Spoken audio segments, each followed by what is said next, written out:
Hi! రీసెంట్‌గా మా ఆఫీస్‌లో వచ్చేసి కార్నివల్ డోనట్ డే జరిగింది. ఇదేంటంటే స్ప్రింగ్ స్టార్ట్ అయ్యే ముందు అంటే ఈస్టర్‌కి ముందు కొన్ని రోజులు కొంతమంది ఫాస్టింగ్ చేస్తారనమాట కొన్ని కల్చర్స్‌లో. సో, ఆ పీరియడ్ ముందు మంచిగా స్వీట్స్‌లో ఇండల్జ్ చేసుకోవడానికి డోనట్స్ ప్రిపేర్ చేస్తారిక్కడ.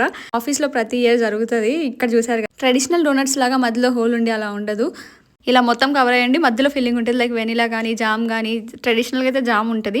ఇక్కడ చూసారు కదా! చాలా డిఫరెంట్ వెరైటీస్ ఇచ్చారనమాట. అండ్ ఆల్సో అదే రోజు కార్నివల్ అవుట్‌ఫిట్. సో, ఏదైనా అవుట్‌ఫిట్ ఏసుకోవచ్చు. మనకిష్టం అనమాట.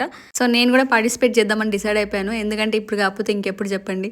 ఛాన్స్ అండ్ టైం ఉన్నప్పుడే కదా అన్ని ఎక్స్‌ప్లోర్ చేయాలి. సో, నేనైతే వెన్స్‌డే కాస్ట్యూమ్ ఏసుకున్నాను. ఈ కాస్ట్యూమ్ మొత్తం ఆర్డర్ పెట్టుకున్నాను. ఇంక్లూడింగ్ విగ్ అండ్ నా హ్యాండ్ అన్నీ ఆర్డర్ పెట్టేసాను ఆన్‌లైన్‌లో. ఎలా ఉందో చెప్పండి. అండ్ ఆల్సో సమ్మర్ స్టార్ట్ అయిపోయింది కాబట్టి అదే రోజు బార్బిక్యూ కూడా స్టార్ట్ చేశారు మా వాళ్ళు బ్యాక్ యార్డ్‌లో. సో, కాసేపు అలా బార్బిక్యూ ఎంజాయ్ చేసిన తర్వాత విన్నర్స్‌ని అనౌన్స్ చేస్తామని చెప్పారనమాట. సో, ఒక టీమ్ డిసైడ్ అయ్యారు ఎవరెవరికి ఇయ్యాలని చెప్పి. అందులో నేను కూడా విన్ అయ్యాను గైస్. సో, ఇవైతే గుడీస్ ఇచ్చారు. విన్నింగ్ ప్రైజ్ వచ్చేసి ఒక wine bottle and water bottle and also gummies ఇచ్చారు అండ్ షేడ్స్ ఇచ్చారనమాట. నేనైతే సబ్స్క్రైబ్ టు మై